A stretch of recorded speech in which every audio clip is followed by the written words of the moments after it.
Hello there. Good morning. Oh, wait, afternoon. Depending on where you're Wherever at, you are. could be either or. Thank you for joining us today. So, for those of you that are new, just give you a little bit of a high level understanding what we're going to do. So, we have some questions that were submitted ahead of time, and usually we get started with those first. But feel free to drop your questions into the chat at any time, or if you just want to say hi, you don't have a question, you just want to hang out, we'd love to hear from you. And then the other thing that we usually kind of do to get started is kind of more like a personal life update ish. So what's new this month with the Kozaks, Claudia? What is new? I don't know. Every day feels almost like the same, just because I'm hanging out with two kids all the time. So there's not much difference, other than Alessandra just, trying different things. Cheerleading camp this week, ballet, library, all the kid and mom stuff. And how's Judah doing? Because we got already questions that. Yes. Hi Kozaks.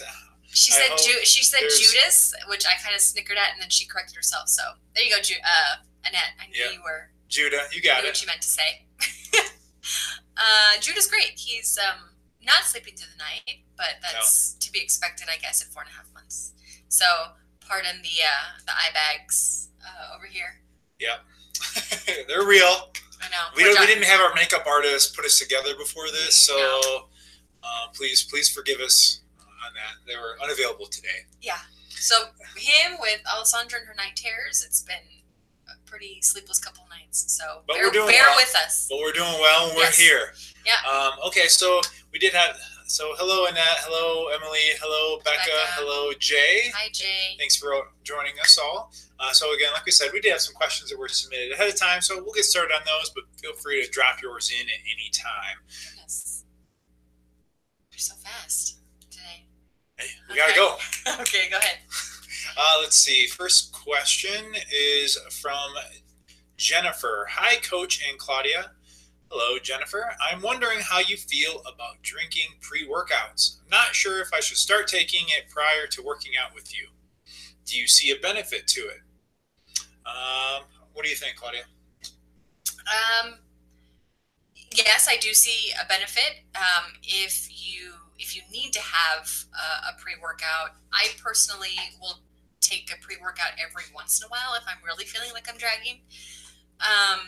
But yeah, you can definitely take a pre-workout if it helps you get in the right mindset and just gives you the energy boost that you need. If not, even just coffee. Caffeine before a workout in the form of coffee is just as good as well. But it really just depends on you. Sometimes I really how your body responds to caffeine. I was just going to say, sometimes with pre-workouts, it makes me feel tingly. It makes me feel hot.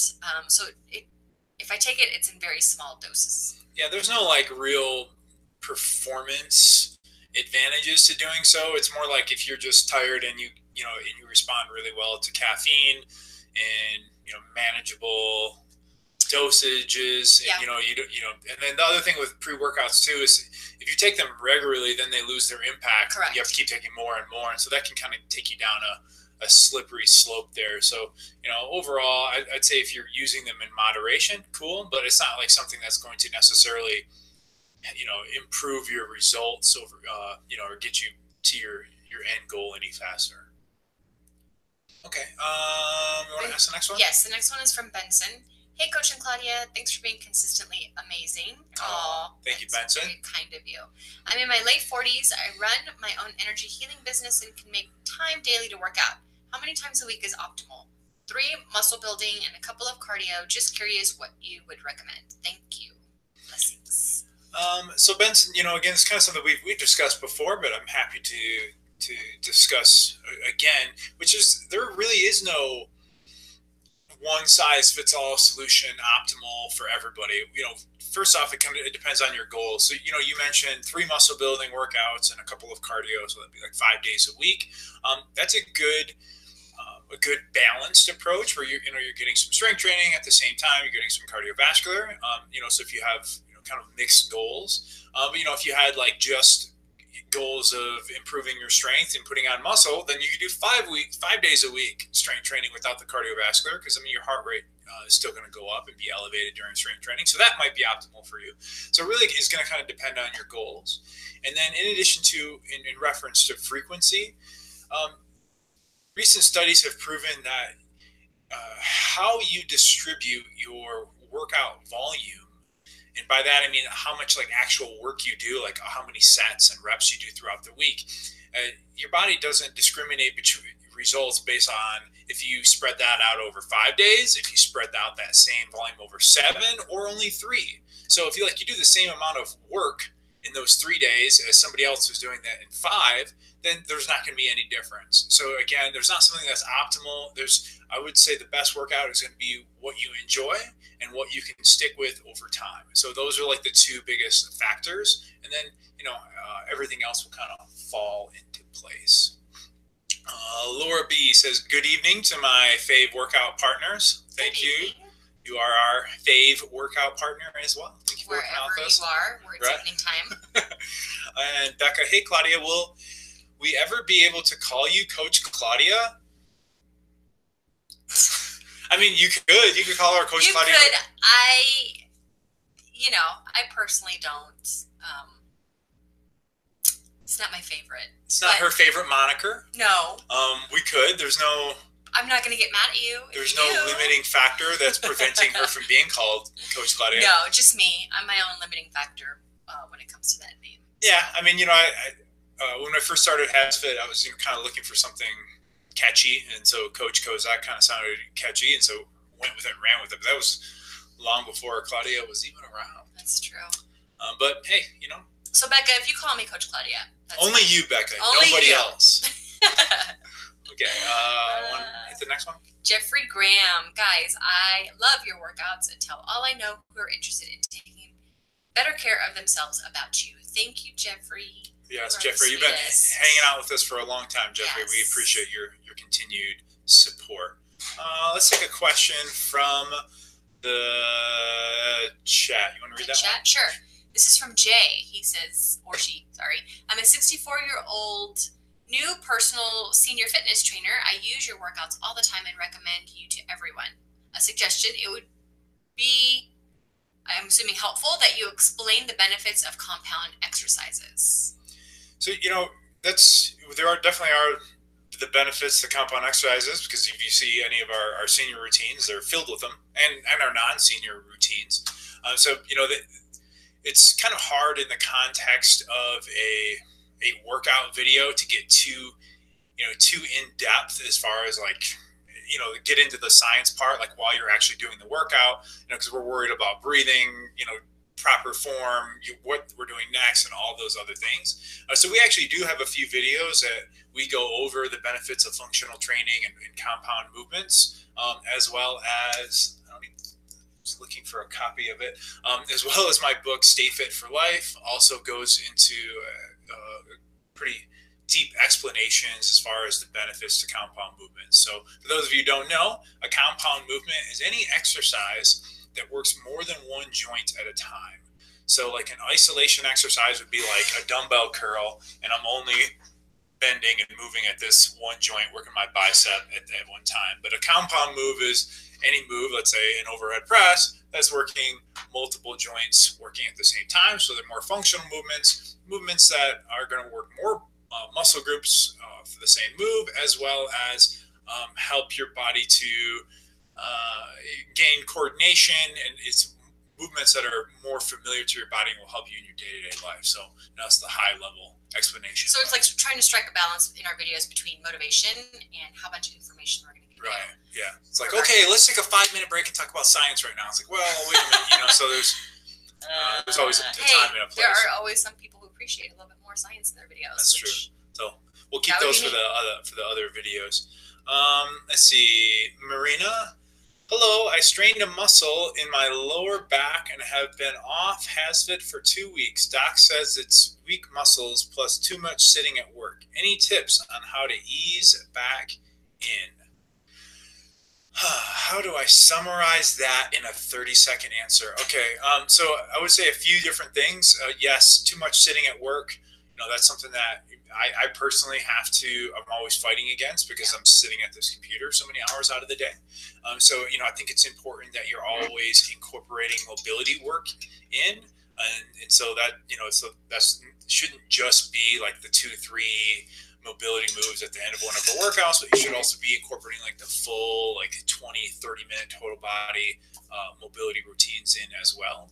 And then incorporating it throughout your day. So you're not sitting for too long, you're getting up, you're going for walks, you're doing some stretching throughout the day.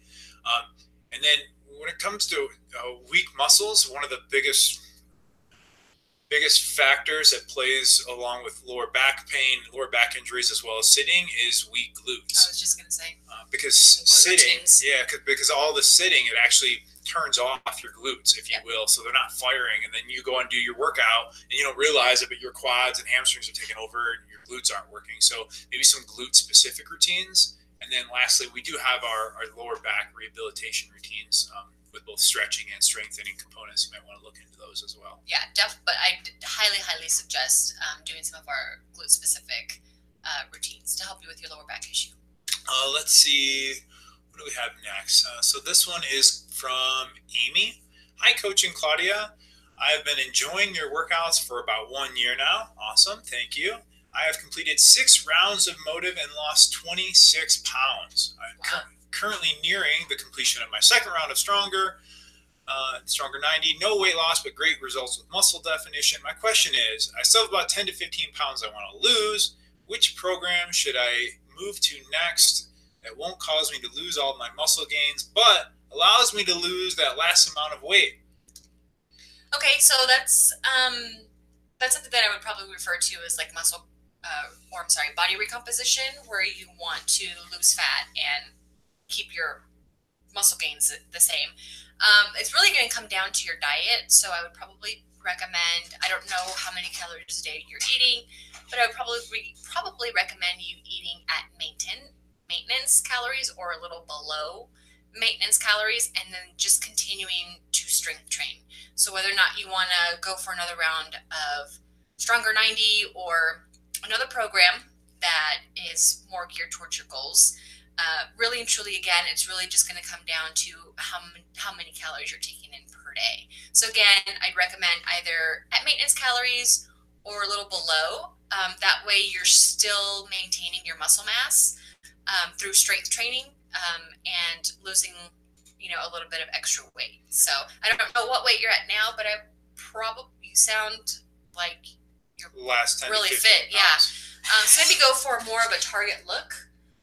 As opposed to just paying so much attention to the number that you see on the scale. Well, in addition to that, I think, again, because your question was more program-based and Claudia's recommendation is more nutrition-based. Oh. So, and so I just want to point, which is the correct answer, but I just wanted to highlight the fact that when you're talking about body recomposition, most of that's going to be done through your nutrition and less about your less importance on whether or not you're doing Motive again or you're doing muscle building, and more about how many calories are you eating. Yeah, because what's really going to help you move that needle is going to be your diet, as opposed to what he just said, exercise as much.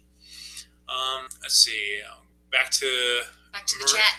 Marina, glutes. Who knew? Thank you. Yeah, work on those glutes, Marina. Jay is asking best recommendations for shoulder or knee arthritis. Couple compounded recommendations. Let's see.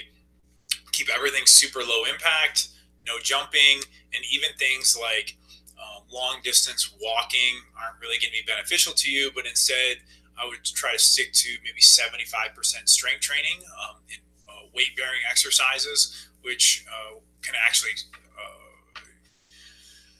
help you regain some of your bone density, as well as obviously your muscles as well. And the stronger your muscles are, the less of a load your knees and your shoulders have to worry about on their own, as they have the help from additional muscles. So I focus on more strength training and stay away from higher impact movements for shoulder and knee arthritis. Let's see. Kate, yeah, that's a good one. Let's go that one next. Do you guys think the type of shoes worn during workouts are important? Do they play a large factor in performing at the gym? Thank you and love the videos so much. Thank you, Kate. That's a good question. It is, and short answer is yes, it is important. And then, as we age, it becomes more and more important. If you're 20 years old, you might be able to get away with, working out barefoot all the time and, for a short period of time until it starts to catch up with you. But so let's see because you didn't necessarily say what type of workouts you're going to do. Let me just give some high level recommendations that I think will be useful. So first off, while doing any type of like high intensity training, plyometrics, you're jumping around, you definitely want to be wearing shoes, period. Sometimes more cushion, the better. Again, just to take that impact as well as the surface you're working out on. You try not to work out on something like concrete, but instead something like a rubber mat or carpet is going to be best as well. If you're doing strength training, then I recommend a flat shoe. If you're doing strength training with absolutely like no impact, no jumping, then barefoot can be okay as well. But a flat shoe is going to be best. You're not going to want to wear like running shoes while doing strength training, squats, etc. And the reason being is because running shoes actually put your foot on an angle like so, which puts you in a terrible position for doing exercises like squats or deadlifts. But again, instead, you want to be here. So like when I'm doing strength training, I'll wear Converse All-Stars because they're just a completely flat shoe. So that's some high level guidelines. So, just a question. Yeah. In reference to plyometrics and HIIT, what type of shoe would you recommend for those? Not running. Not flat Converse. There's a lot of options I think that work for that. For HIIT, running shoes are okay for HIIT training, just not for strength training. But if you're doing jumps and so forth, and you're using minimal load for any of the squats that are included, then I think that's okay. But we like the Nike Metcons, the ones that we use a lot in the videos. Also, Reebok has a variety. It's kind of like their all-purpose like training shoe. So I can't remember what the Reebok's variation of it is called, but they have each brand basically kind of has their own variation of a training shoe. Let's see who's next. Becca. Oh, Claudia, your coconut flour fudge brownies are so yummy. Everyone here loved them. Actually, all of your recipes I've tried have been great. Oh, thanks, Becca. It's been a while since I've done a recipe. That's true. Yeah, we just didn't put the focus on it. And then we had our kitchen in California was about this big, so it made it really difficult to shoot any. Yeah, and then I just got messages from people in like France and that's the other thing. Certain other places, they're like, we don't have any of those ingredients here where we are. I know, that's the other thing with like global audience food recommendations become very difficult. Okay, so Dorothy? Dorothy asks, for joints and bone strengthening, what is the difference between weight bearing and resistance training? Looks much the same to me. They are, and they're just two kind of the resistance training can be. Resistance training includes more aspects. So resistance training could be like you're doing work on it. You could be holding dumbbells, doing free weight exercises, but it could also be like sitting down on a machine doing presses. And so that wouldn't be necessarily considered a weight bearing exercise as much as like lying down on a bench doing dumbbell chest press. So there's some overlap there. Basically, not all weight training exercises are resistance training exercises. Yeah, is that more confusing? No. Is that more confusing? You were on the right track. Yeah, I'm trying to figure out So there's hard to articulate. Yeah, there's overlap. The difference. And for instance, another like resistance training could also include like bands, including bands of resistance training, but they're not weight bearing. But they're not weight bearing. Correct. So maybe a good rule of thumb is for us, any if you're following our videos, anything that's using free weights is going to be dumbbells is going to be weight bearing. Correct. But in reference to being good for your joints and bone strengthening, they're both great. Yeah, they're both gonna both can help improve for sure. Let's see. And it's very important as you age to continue to do those. So, Katie, if you want to hit that one. Yes. As always, I begin with a huge thank you to both of you for your motivation and support. You're welcome, Katie. And thank you. And her question is, at 42 years old, I sometimes have discomfort in my knees when working out. I'm concerned about how this will affect me as I get into my 50s and 60s. Exercise is a huge part of my ability to maintain my weight, and I want to continue as long as possible. What actions can I take to maintain my level of exercise and keep my joints healthy for years to come? And, that's something that you're not alone in that question, Katie. That's something that many people are trying to question. I feel like many people are trying to answer. I think number one is, again, is going to come down to the impact of the exercises that you're performing. If you already, a couple things. One, the cause of pain and discomfort in your knees are a couple different things that could be coming from. So I'm going to make an assumption that at this age, you have some wearing down of your cartilage and your ligaments in your knee. And there's nothing like structurally wrong with the knee, but instead, you just don't have as much cushion as you used to, just to kind of use layman's terms. So in that case, there's nothing wrong with that pain or that discomfort other than it's just discomfort. But the one thing that you can do to prevent further deterioration of those shock absorbers, if you will, is to not do a lot of running, not go out for a 5 to 10 mile walk every day, and not do a lot of jumping exercises. Those are going to be like the things that, a lot of people would be incorporating into the routine that I would recommend you may want to leave out. Which still leaves you a lot that you can do. Yeah, so we have all of our low impact routines where you're moving around, but you're not like you don't have that big jump. Thing. And then strength training. Again, it all goes back to strength training, especially as we get older. Strength training becomes more and more important. I think for whatever reason, there's this kind of misconception that the older I get, I shouldn't strength train because it's dangerous or whatever, but it's actually the polar opposite. Again, more and more studies are just showing that as you age, weight-bearing exercises and resistance training is just that much more important because you do lose a lot of muscle as you age. It's called sarcopenia. So it really just helps you fight back the muscle loss that comes with your age. I'm sorry. No, it's very good. And then the more muscle that you have, then again, the more of a load is taken off of your joints, and instead the muscles are doing the work too. So it all compounds and helps. And protein. Make sure that you are consuming your protein. More is recommended as you age, more than even what's recommended in your, by the government with the recommended daily allowance. So nutrition and then just resistance and weight-bearing exercises are excellent. Jerry Nelson asked, what's up, Jerry? Hi, Jerry. Has spring come to Utah yet? Are folks getting exercise out on the trails? I think winter's supposed to come back tomorrow. Yeah, I think it's supposed to snow again. It's supposed to snow. We had most of our snow melt off. Yeah. We had a lot of snow this winter, but yeah, I think we're supposed to get some more tomorrow. Yeah, so we've been doing a lot of walking outside. Alessandra's been outside on her bike and her scooter. I have seen a lot of people running. But I wouldn't say spring is here yet. I would say we're on the tail end of winter, but there's still a significant amount of snow. Well, I've been sneezing a lot, so that gives me hope that there's spring coming down the pipe. And also, when you ask if folks out on the trails, well, they're on the trails, but they're cross-country skiing or snowshoeing. Yeah, so, that's true. And I've seen a man run when it was 8 degrees outside. Was that me? No. Was I that man? No, because it was at 8 in the morning, which was definitely not you. Oh, that's true. Guilty. Okay. Next one is from Dorothy, and I think actually we have Dorothy here. I was asking a previous question.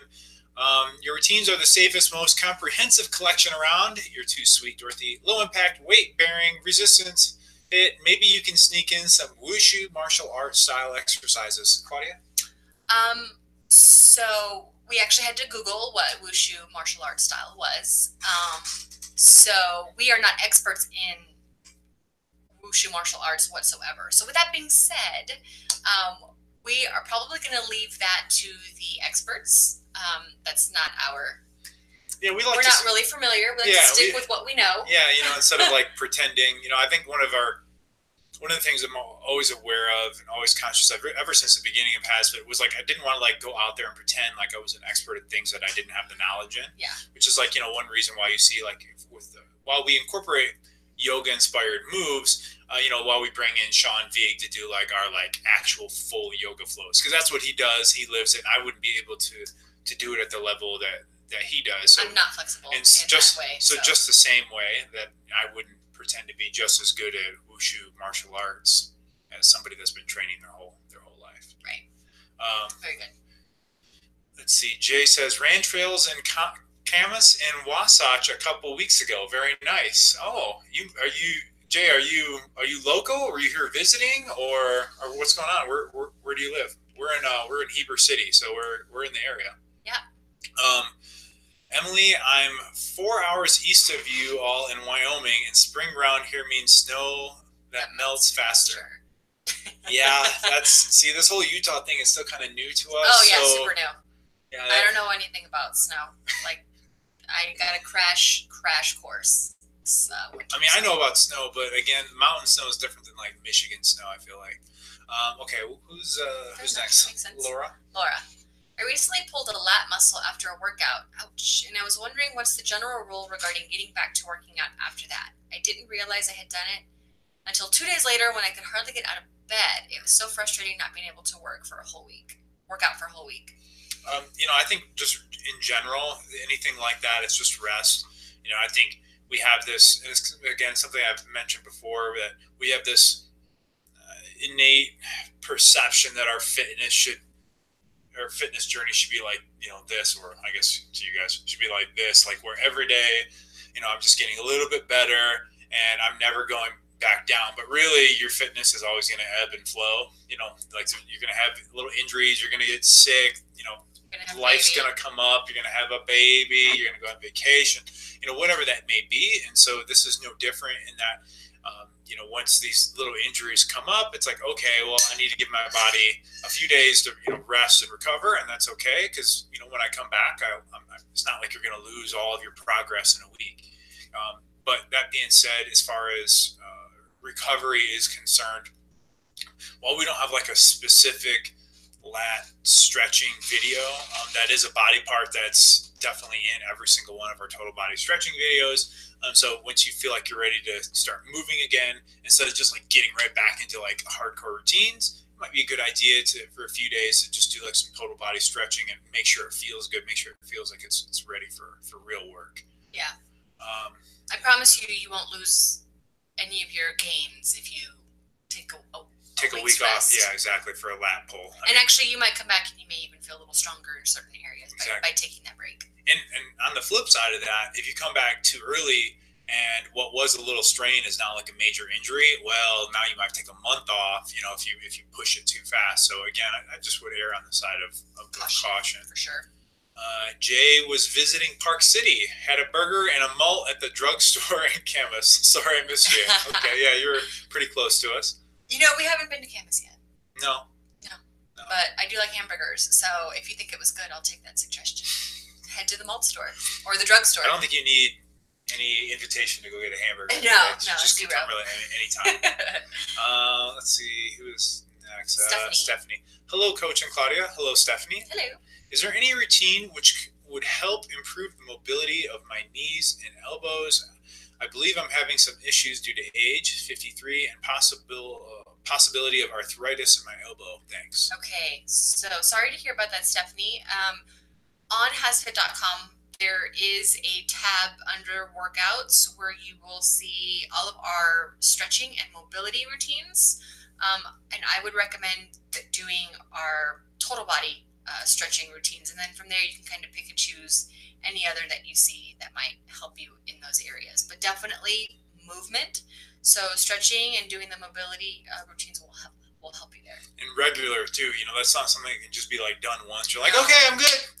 I'm good. It's like, that's something that needs to be weekly, multiple times a week. Yeah. Again, you just should always be incorporating. Again, it's not always the fun part of our workouts, right? It's like who has time for that? Yeah. Oh, at least me. But the thing is, if you don't make time for it, then you'll be having to make time for rehabilitation and injury. So that's true. Let's see, Laura B, thanks a lot. It's true that sometimes we can get a bit obsessed and forget that we need rest now and then.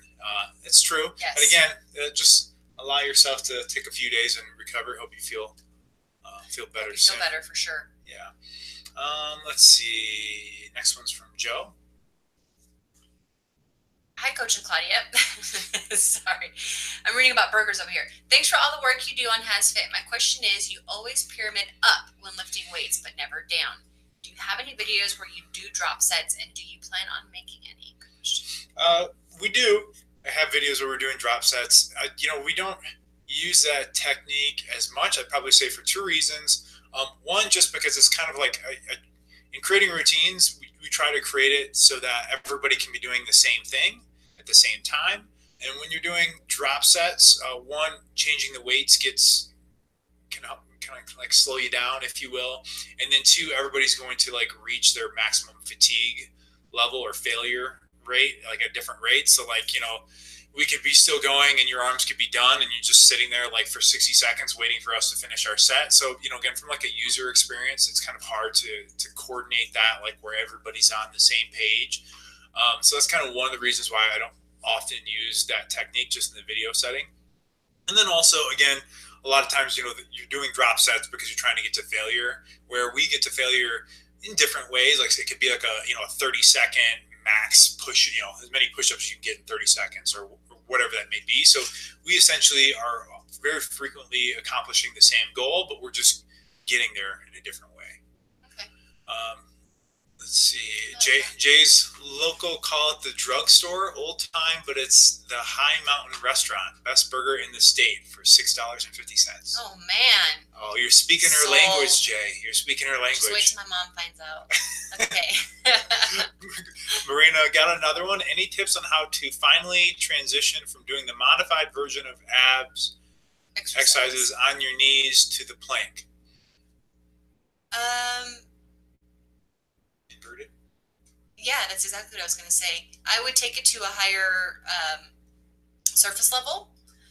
So maybe taking it to like a countertop or maybe the arm of a couch. Ottoman. So the more, is it vertical? No. Yeah. Vertical. Yeah, sorry. Getting my vertical and horizontal mixed up. The more vertical you are, the easier it's going to be. And as you get stronger, you just bring down your plane to a more horizontal until you can get down to a plank all the way. And the same thing goes for push-ups too, right? If you're like, man, my push-ups are awful. That's another way to progress without being on your knees. If you have bad knees or if you just have a floor that's not conducive for that, just start here, start upright, and then as you get stronger, of course, just bring it more and more down to the ground until you're able to do it. Yeah, and it allows you to progress through, right? So if you gave like each exercise a difficulty level and you said that, okay, doing a plank from up on your feet was, a difficulty level of a 7, and doing it on your knees was difficulty level of a 3. Well, it's hard to jump from 3 to 7. So that, that lets you hit the in-between phases. And just to paint a little bit of a picture, I'm going to be halfway off camera here, so forgive me. Let's see if I can make this work. Yeah, that's not too bad. So yeah, we mean like, okay, I wouldn't use an office chair. That would not be preferred, but yeah, again, it's got wheels. Couch or so forth, where again, you're able to vary, where you don't have to go all the way down. But again, that's going to be more difficult than it would be if you were just on your knees. Correct. Let's see. Becca, bruh, stretching is amazing. I imagine she said it just like that. I feel like $1 million after. Stretching is amazing. We completely agree. Yes. Okay. So I think that's it for the questions that we've received today. Yes. Thank you so much for coming and hanging out with us. Mm-hmm. Just saying hello, and we always enjoy this. It's awesome. It allows us to connect with you. We talk about us being workout partners, but we don't always get to engage directly with you. So yeah, it's always a pleasure on our end. And thank you so much for your support. Okay, so I'm Coach Kozak. I'm Claudia. And until next time, we will see you at your next workout.